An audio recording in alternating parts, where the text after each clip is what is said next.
folks, and welcome back to the final Pinal Prep Spotlight, brought to you by Jones Ford Buick GMC, your hometown dealer for more than 50 years. Well, our sports season has wrapped up here in Pinal County. Last weekend was the end of it. We did have a state champion in 1A softball. The state title game was between the top-seeded San Manuel Miners and Superior Panthers, the number 2 seed. And it was the underdogs here who came out on top. Superior won their first state title since 2018. They defeated San Manuel 6-3. And that's kind of going to be the feel of this show, just to recap everything that went on in the baseball and softball seasons. Kicking things off with baseball, David, what were your thoughts, surprises, disappointments in this year's baseball? Well, I mean, unfortunately, I think I have to go starting with disappointments. And Poston Butte kind of just laid an egg in the playoffs. You know, they were one of the heavy favorites going into the 4A playoffs, and then all of a sudden things just started to collapse for some reason. You know, guys like Tyler Child weren't able to have that same spark that they had when they were on the mound. And you know, the offense was still pretty decent. They had great performances from guys like Drew Dalmacio and Connor Lopez, I believe, and it just wasn't really the same team that we saw in the regular season, and I think it really kind of let them down a little bit. But you know, they still had a great performance. But my question is, what happens in the future now? Because this team was a loaded senior team. They had a lot of guys that are going to now be gone from the team, that are going to be moving on, and they're going to have to, you know, update the talent pool a little bit. They have some guys out there that can fill that role, but at the same time, they need to find their next pieces of talent, because a lot of these guys were seniors and they will not be with the team again. So the real question is, how does this loss affect them? Because to me, this was the year for them. This was the year for them to actually win it all and reach that mountaintop in baseball, but they just weren't able to do it this year. So we'll see what happens when they, you know, redevelop the talent pool and get back going in next year. All right, kind of continuing on this trend that David started. For me, it's Vista Grande. Vista Grande came in as one of the top 10 seeds here for 4A, and they got upset in the playing round by Cottonwood Mingus Union. Now, we have to credit Mingus Union here because they almost also upset Poston Butte, the number 1 seed, in their first round game.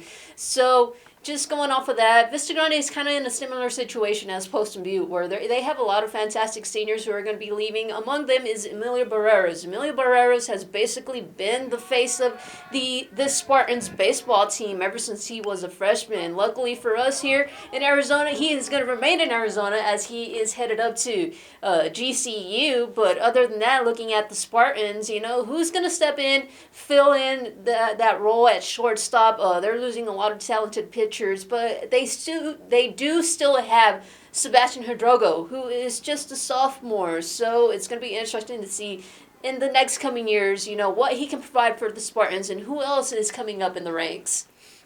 Transitioning over to softball, David, same thing. What can you say about our softball season? Well, of course, if we're talking about softball, I'm going to shout out the 2A Santa Cruz Valley Union Dust Devils. You know, this team really had a fight, like a very good, solid season this year, the regular season.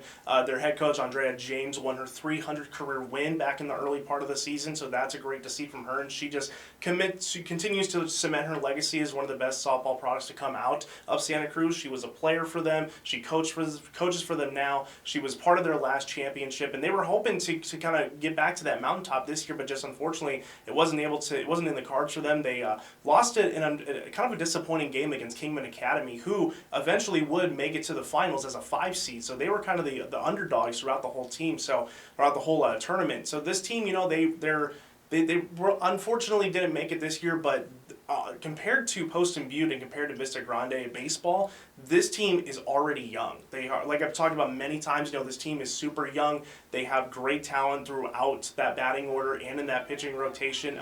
Tatiana Reyes is going to be a huge piece for them going forward. She was only a freshman, batted around 500 this year. She was one of their top pitchers as well. So she's going to really have to, you know, continue to develop and be that leader for them. And they don't have any seniors on this team, so every single person is coming back, and they also have a really pretty good talent pool in the junior high level. So some of that talent will come up and be a part of the Santa Cruz Valley team next year, and we'll see what happens with them. So for softball, for me, Dust Devils were definitely the team of the year when it comes to softball, but just unfortunately they weren't able to get it done this year. But they will be back, and they will be even stronger, I feel like, for the next couple of years with this good young core that they have. All right, two of the teams that really surprised me this year in softball were Maricopa, competing in 6A. They managed to sneak into the play-in round as the number 19 seed, given that they are under a new head coach, and we really didn't know what to expect from this Rams team. I know, David, you spoke to the head coach for a preseason preview type thing, and he was also kind of unsure of what to expect from his players and everything, but still, nonetheless, the Rams had a very successful season. And then also, ALA Ironwood in 3A. This was their most successful season to date since the program joined the AIA a couple of years ago. They made it to the first round of the state tournament, and they nearly pulled off another win against Phoenix Brigade Catholic. Unfortunately, they lost 5-4 in 8 innings, but I see a bright future for these Warriors, and what they can do heading on into the next couple of seasons. I do have to add, however, one of our downside teams here is, again, Vista Grande. They were the state runner-ups last year. We thought, this was going to be a back-to-back year. They were going to be very successful. Unfortunately, some behind-the-scenes stuff didn't really work out in their favor. However, Victoria Belloc, first-year head coach, did a fantastic job of getting these Spartans still to the playoffs, and a big reason for that was Selena Perez, their senior shortstop, and just everything she did for this team, offensively, defensively, and just being the heart and soul for the Spartans.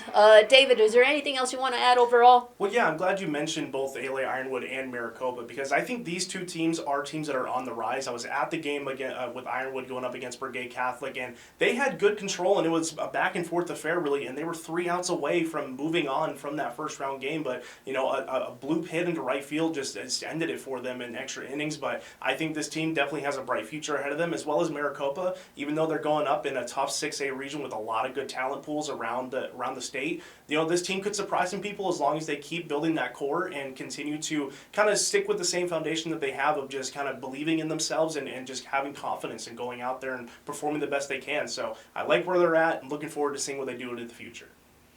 All right, that does it for this Pinal Prep Spotlight. Hopefully you guys have enjoyed the ride as much as we have. And with that, be sure to check back in with us once football season starts, as we'll be back and bringing you guys all the action from week to week.